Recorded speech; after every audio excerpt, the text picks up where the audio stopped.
중세 수도원에서 있었던 일입니다. 수도원에서 수도사가 될 사람을 이렇게 모집을 했습니다. 그 수도사 될 사람이 왔는데 수도원장이 시험을 실시합니다. 첫 번째 시험이 뭐냐면 배추 심기입니다. 수도원장이 배추 뿌리를 하늘을 향하도록 심으라, 그렇게 문제를 냈습니다. 두 명의 청년이 이제 지원자로 왔는데 그 중에 한 청년은 수도원장의 말 그대로 배추 뿌리가 하늘을 향하도록 심었습니다. 반면에 다른 한 청년은 수도원장의 말과는 정반대로 배추 뿌리가 땅을 향하도록 심었습니다. 여러분, 누가 제대로 한 것입니까? 수도원장은 두 번째 청년을 불러서 이렇게 말했다고 합니다. 청년처럼 똑똑한 사람은 우리가 필요로 하는 사람이 아닙니다. 그대는 선생으로서의 자격이 있을지 모르나 수도사가 될 제자로서의 자격은 없습니다. 순종은 수도사가 되기 위한 필수 조건이기 때문입니다. 그렇게 말했다는 것입니다. 여러분, 순종은 참 쉬운 것 같지만 참 어려운 것 같습니다. 쉬우면서도 어려운 게 순종입니다. 그리고 이 순종이라는 말 자체가 그렇게 달갑지 않기도 합니다. 순종하면 뭔가 시대착오적이고, 또 순종이라고 이야기했을 때 그 순종이 주는 이 어감을 우리 시대는 참 좋아하지 않습니다. 자녀들에게 부모에게 순종하라 성경이 말하고 있지 않냐 말하면 자녀들은 그렇게 좋아하는 것 같지가 않습니다. 그런 시대에 살고 있습니다. 그리고 순종하면 뭔가 나약하고 줏대없고 자아를 잃어버린 것 같은 그런 느낌도 듭니다. 순종하면 내가 열등한 존재이라는 생각이 들고 자존심에 상처를 준다고도 생각합니다. 때로는 권위에 눌려서 순종하긴 하는데 마음속에 불만이 가득합니다. 억지로 하는 순종은 의무가 되고 구속이 되기에 마음의 기쁨도 평안도 없을 수 있습니다. 근데 사실 이 순종이라는 것은 맹목적인 따름이 아닙니다. 이 맹종이 아니죠.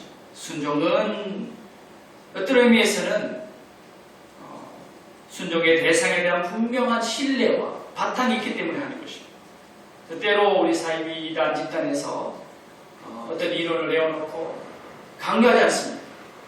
그건 순종이 아니죠. 그건 맹종이 되는 거죠. 종교적인 권위라는 이름으로 강요할 때 그것은 하나의 어떤 집단 체면과 같은 그런 현상이 벌어집니다. 순종을 해야지만 그 순종이라는 것이 무엇인지를 제대로 모르는 것이죠. 하나님에 대한 순종은 어떻습니까? 우리가 하나님을 제대로 알고 하나님을 이 어떤 분인지 제대로 이해하게 되면 우리는 순종할 수밖에 없습니다. 순종을 통해 우리는 겸손을 배우고 순종을 통해 우리는 하나님의 그 놀라운 역사 가운데 속하게 됩니다. 그런데 왜 순종이 잘 안 되는 것일까요? 왜 순종이 어렵습니까? 하나는 아직 내가 살아있기 때문입니다. 아직 내가 살아있어서 내 생각이, 내 판단이, 내 주관이, 내가 지금까지 살아온 이 경험이 더 소중하다고 생각합니다. 내가 살아있으니까 다 재보는 것이죠. 이게 유익할지 않을지 재보는 겁니다. 그래서 순종하지 못한다. 두 번째는 왜 순종을 잘 하지 못하는가? 그것은 하나님을 전적으로 인정하지 않기 때문에 믿는 것 같은데 반쪽짜리로 듣는 것 같은데 반쪽짜리로 듣고 있다는 것입니다. 그래서 순종이 참 순종이 되려면 나의 나됨을 알고 그리고 하나님을 알아야 합니다. 이 성경에서 이 순종이라는 이 단어, 순종하다는 단어는 히브리어로 샤마라는 단어를 사용합니다. 샤마. 이 샤마라는 단어는 이 성경 속에 굉장히 많이 나오는데요. 여러 가지 뜻이 있습니다. 첫 번째는 듣는다 그런 뜻이 있습니다. 듣는다, 귀로 듣는다 그런 뜻입니다. 듣는다. 그런데 듣되 어떻게 듣는가 조금 더 다음 차원으로 나갑니다. 듣되 집중해서 관심을 가지고 듣는다. 집중해서 듣는 거죠. 건성으로 듣는 게 아니다. 영어로 표현하면 어떻게 될까요? 영어는 hear, 듣는다. 보다 좀 더 의식적인 듣기, listen to 이야기하지 않습니까? 그러니까 listen의 의미가 더 강합니다. 그리고 그래서 더 확장돼서 순종은 이해한다. 샤마는 이해한다. 그 사람이 하는 말을 잘 이해하는 것입니다. 영어로 understand. 그래서 그 다음 이제 우리가 아는 순종, 복종, obey, 영어로 obey라는 단어로 이렇게 표현됩니다. 샤마라는 단어가 그래서 굉장히 이런 깊은 의미가 있습니다. 그래서 다른 사람들과의 관계에서도 순종이 가능합니다. 경청하고 듣고 그 사람의 말을 듣고 내가 그대로 이해하고 따르는 것이죠. 이게 순종이죠.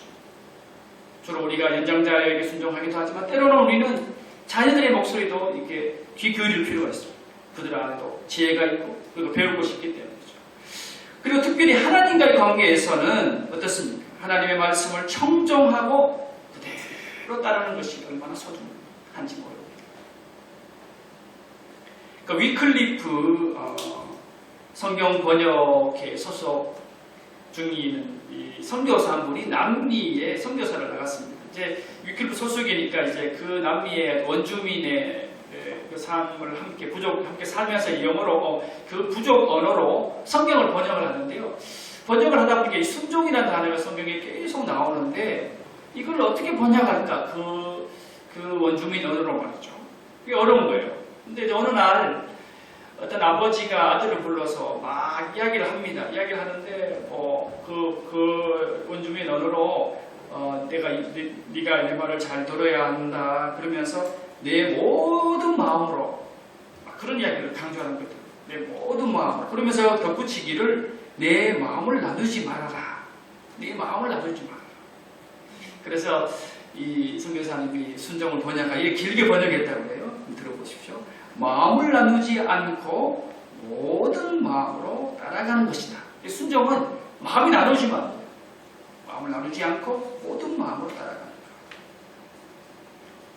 그러는 의미에서 순종은 한 마음을 갖는 거죠. 한 마음으로 말씀하는 그분에게 그분의 말 그대로 따르는 것입니다. 오늘 우리가 읽은 이 성경 사무엘상 15장 말씀은 이 사울의 이야기를 담고 있습니다. 여러분 사울은 이스라엘의 초대 왕이었습니다. 처음에는 그는 참 겸손하고 그리고 하나님이 선택할 만큼 괜찮은 사람이었습니다. 오늘 본문에도 보면 17절을 보시면 이렇게 말씀하죠. 사무엘이 이르되 왕이 스스로 작게 여길 그때에 사울은 처음에는 자기 자신을 아주 작게 여겼습니다. 여러분 사무엘상 9장을 가보면 9장 21절에 보면 어떤 내용이 나오냐면 사무엘이 하나님의 명령을 받아서 사울을 찾아가서 사울을 만나서 이제 그에게 기름을 붓게 되지 않습니까? 그런 과정에서 사무엘에게 했던 이야기입니다. 들어보십시오. 21절에 보면 사울이 대답하여 이르되 나는 이스라엘 지파의 가장 작은 지파 베냐민 사람이 아니니까 또 나의 가족은 베냐민 지파 모든 가족 중에 가장 미약하지 아니하니까 당신이 어찌하여 내게 이같이 말씀하시나요? 한번 보십시오. 겸손한 태도죠. 자기 자신을 알고 제대로 알고 그리고 가장 연약한 자기 자신을 표현하고 있습니다. 그의 출발이 이렇게 참 좋았습니다. 그런데 시간이 점점 지나고 왕이 되고 권력이 생기고 뭔가 자기 힘이 생기면서 그는 달라지기 시작합니다. 오늘 말씀 속에 본문 속에서 하나님께서는 아말렉을 진멸하라고 명하셨습니다. 사실 아말렉에 대한 진멸은 역사가 있는 말씀이죠. 여러분 아말렉은 누구입니까? 아말렉은 이스라엘이 출애굽해서 가나안 땅에 들어가기 전에 출애굽에서 처음 만난 이방 민족 그리고 이스라엘의 싸움을 걸어온 민족이 바로 아말렉입니다. 출애굽기 17장 8절 이하에 보면 그 유명한 르비딤 전투가 나옵니다. 르비딤에서 전투를 하게 되는데 모세가 손을 들면 이스라엘이 이기고 손을 내리면 지는 겁니다. 그런데 사람이 손을 계속 들 수 없으니까 어떻게 합니까? 아론과 훌이 한 손, 두 손을 들게 해서 그래서 이제 서로 계속 들고 있어요. 그게 승리했죠. 그게 이제 아말렉과의 전투. 그때 아말렉이 처음 등장합니다. 그 이후에 아말렉은 사사기에 보면 모압 민족과 연합해서 북이스라엘을 침공했고요. 또 특별히 가데스 바네아에서 정탐꾼을 보내었을 때 그 일로 인해서 하나님이 또 아말렉을 통하여 이스라엘을 또 공격하기도 했습니다. 근데 아말렉과 이스라엘은 끊임없는 어떤 그런 경쟁 관계였고 갈등 관계였는데 문제는 이 아말렉이라는 이 민족은 약한 자들을 힘들게 하고 하나님을 두려워하지 않는 민족이었습니다. 그래서 하나님께서 가나안에 들어가면 이 모세를 통해서 아말렉을 반드시 진멸하라고 신명기에서 말씀합니다. 자, 그 말씀이 이제 이루어진 시기가 된 것이죠. 그래서 사무엘이 하나님의 말씀을 전하는 것입니다. 여러분 사무엘상 15장 1절 이하를 보시면 사무엘이 이렇게 말합니다. 사무엘이 사울에게 이르되 여호와께서 나를 보내어 왕에게 기름을 부어 그의 백성 이스라엘 위에 왕으로 삼으셨은즉 그 다음 중요합니다. 이제 왕은 여호와의 말씀을 들으소서.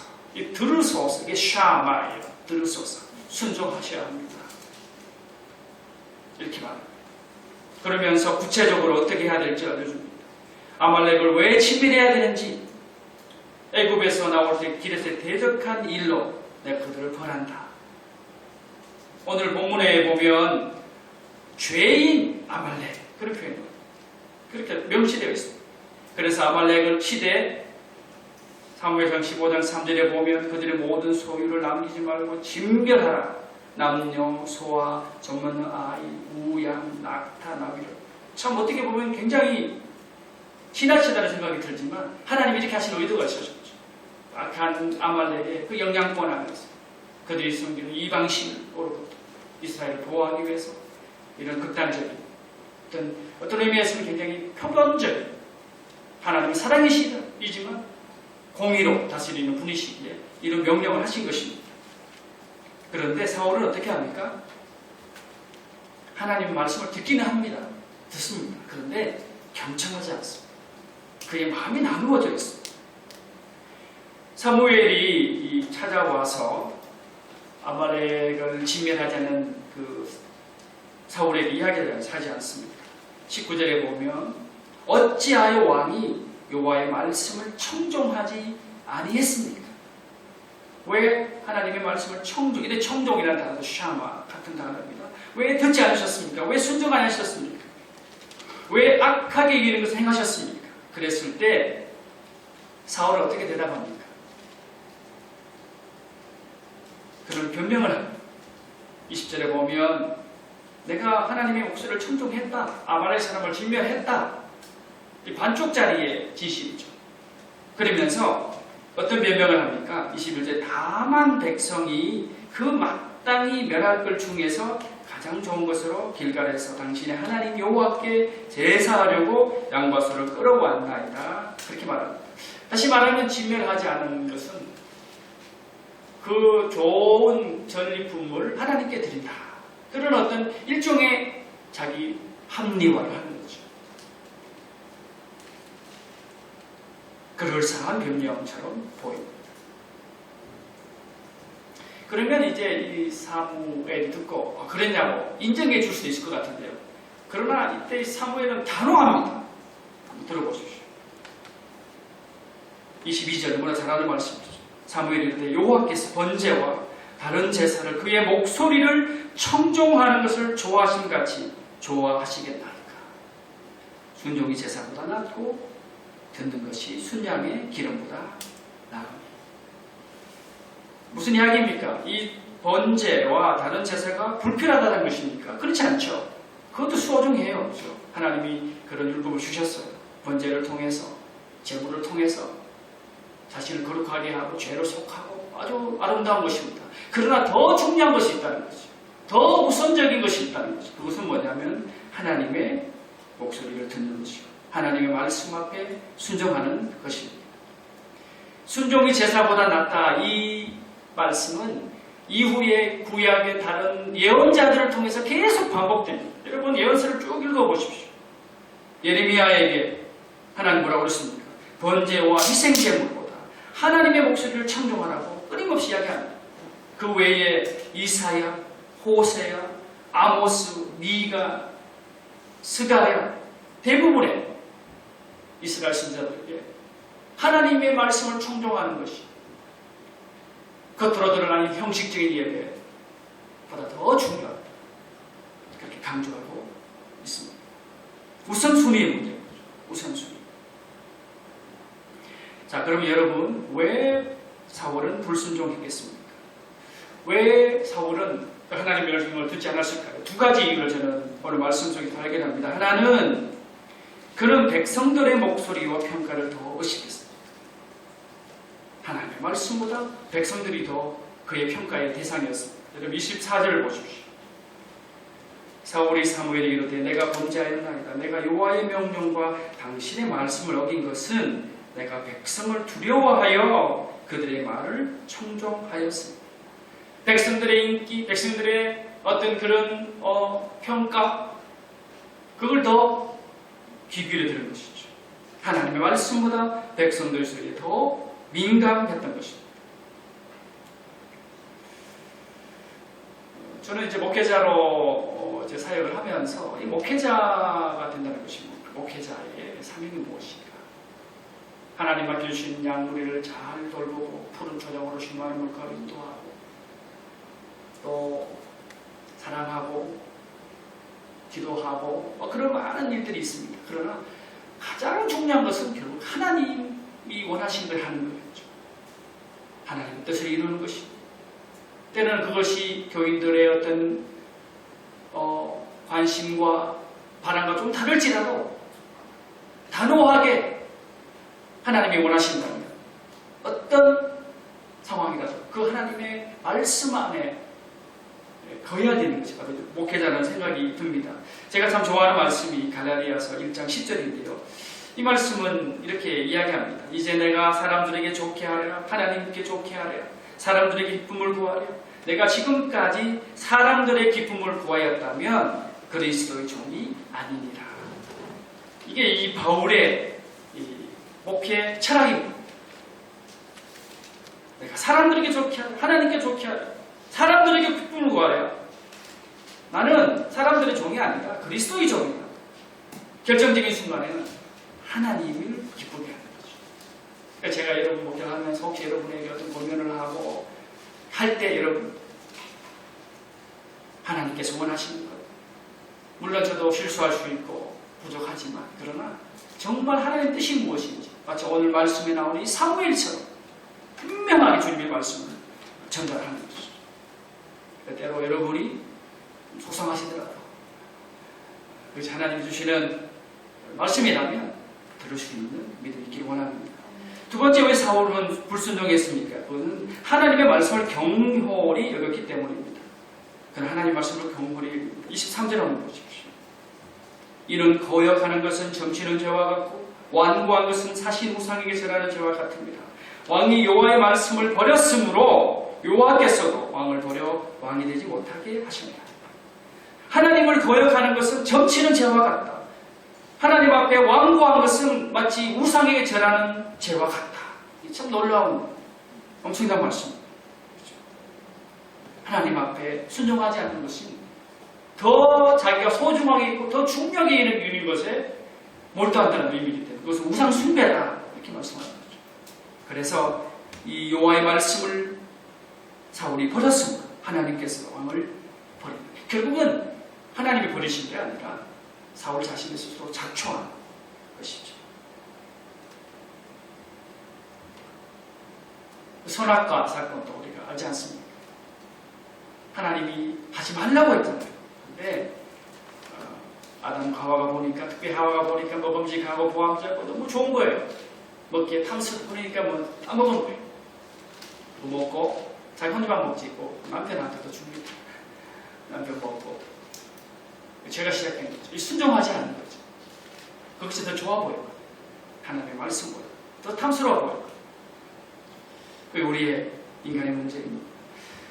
그 20세기에 뛰어난 스코틀랜드 개신교 목회자 중 한 분인 오스왈드 체인버스라는 분이 있습니다. 이렇게 들어보셨죠? 오스왈드 체인버스. 그분이 이제 한 이야기가 참 이상적입니다. 하나님은 우리의 성공을 원하시는 것이 아니라 우리 자체를 원하신다. 그런 우리가 성취할 것을 요구하지 않고 우리가 순종할 것을 요구하신다. 그렇습니다.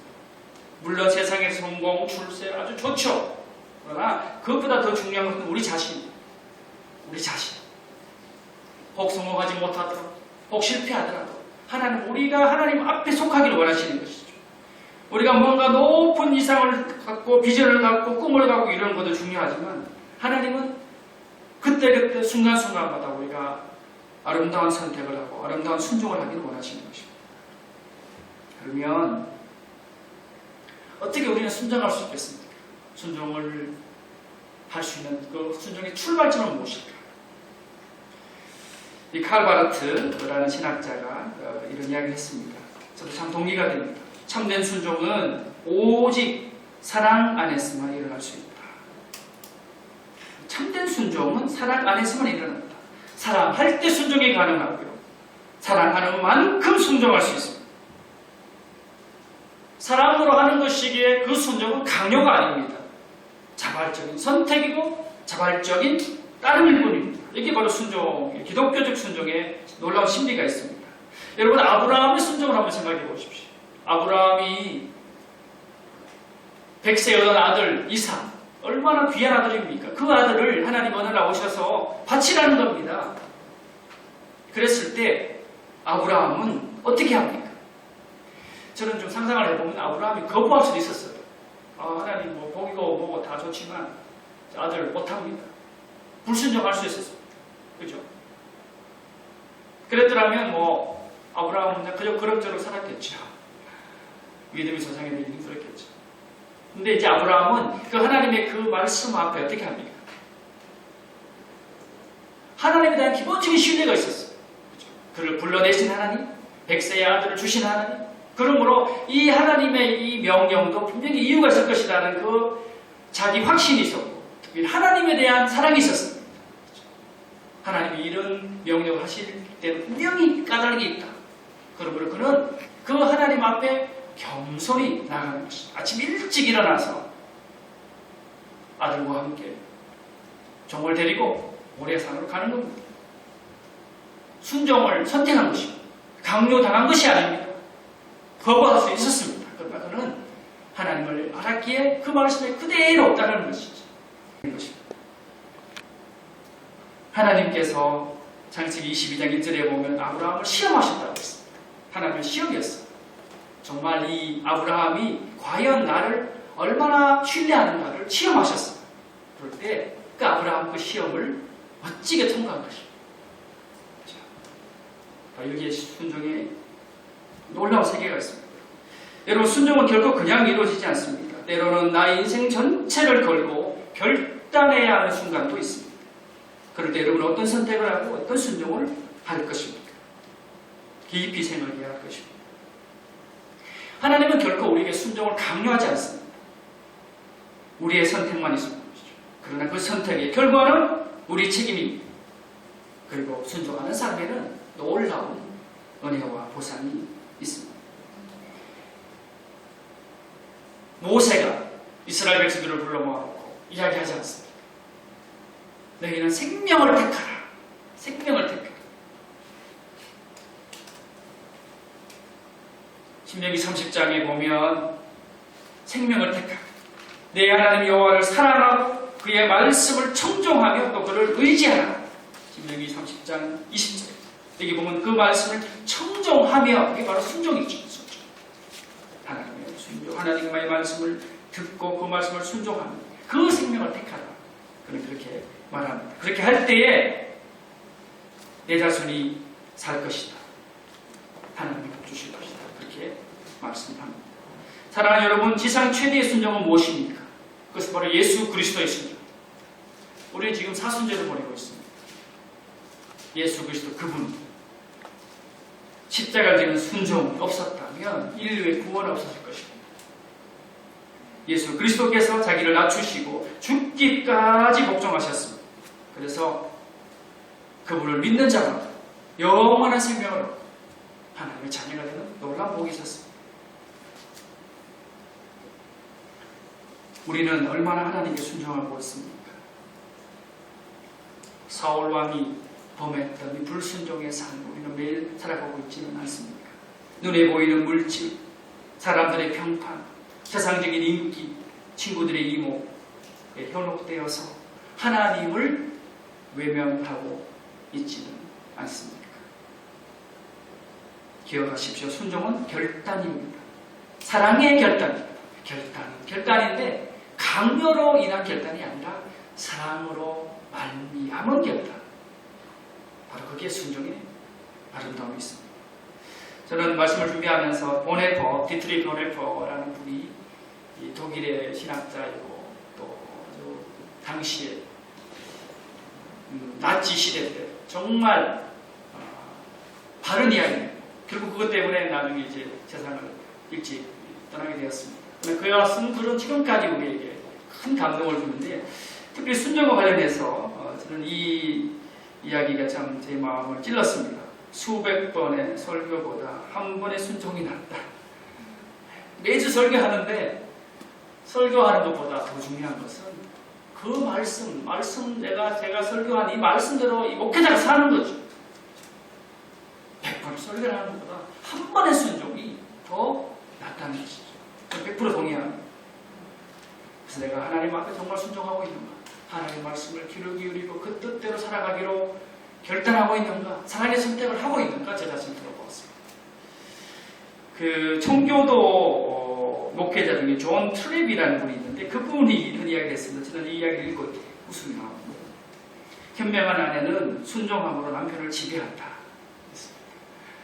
남편을 지배하고 싶습니까? 순종하고 가십시오. 순종은 결코 나약한 것이 아닙니다. 물론 여기서 순종이라는 것은 모든 걸 다 막무가내로 맹종하라는 뜻은 결코 아닙니다. 결국 그 남편을 사랑하기 때문에 하나님 나에게 주신 사람이기 때문에 순종하는 것이죠. 그리고 그 아내의 순종 때문에 남편은 따라오게 되어 있는 것입니다. 알든 모르든 지배를 당하는 것이죠. 순종은 진짜 아름다운 것입니다. 현명한 그리스도인들은 하나님께 순종함으로 하나님의 자녀됨을 증명합니다. 그 사람 하나님의 자녀인가 아닌가는 무엇으로 알 수 있습니까? 그 사람이 하나님의 말씀대로 살아가고 있는가? 하나님의 말씀을 그대로 따르고 있는가? 그것이 바로 그 사람 하나님의 사람인지 아닌지, 하나님의 자녀인지 아닌지를 나타내는 표징이 될 것입니다. 하나님은 우리의 주인이십니다. 그러므로 우리가 순종하기에 합당하신 분입니다. 순종이 제사보다 낫고 듣는 것이 순양의 기름보다 나아. 오늘 이 말씀이 오늘 우리에게 다시 한번 하나님 앞에 나 자신을 돌아보고 진실한 순종으로 사랑의 순종으로 주님 앞에 매일매일 나아갈 수 있기를 간절히 원합니다. 같이 기도하겠습니다. 살아계신 하나님,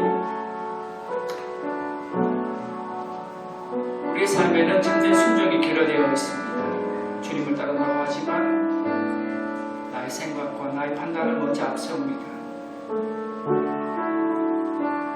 교만하여서 또 내가 갖고 있는 안녕한 지식과 경험이 나로 하여금 주님의 말씀을 따르게 하기보다는 내 생각과 내 뜻을 더 중요하게 생각할 때가 얼마나 많습니까? 주님은 이미 성경 말씀을 통하여 우리에게 놀라운 은혜의 길을 준비해 놓고 계십니다. 순종의 길은 생명의 길이고, 순종의 길은 은혜의 길이고, 순종의 길은 축복의 길인 줄 믿습니다. 매일매일 삶 가운데 순종을 선택하고, 그리함으로 인해서 하나님의 놀라운 은혜를 누리고 그 사랑을 누리고, 그로 인하여 나의 주인이신 그 하나님과 함께 매일매일 동행할 수 있도록 주의 우리의 삶 가운데 순종의 영으로 함께하여 주시옵소서. 예수님의 이름으로 기도하옵나이다. 아멘.